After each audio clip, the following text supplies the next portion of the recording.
Ito yung nakakaranas ng magka-dengue stomach.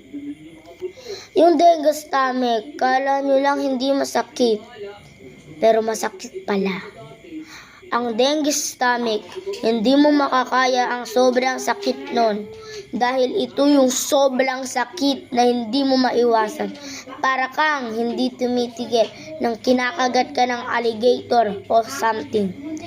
Kaya iwasan ng stomach dengue. Dahil ito yung hindi buti sa may mga ganito katawan.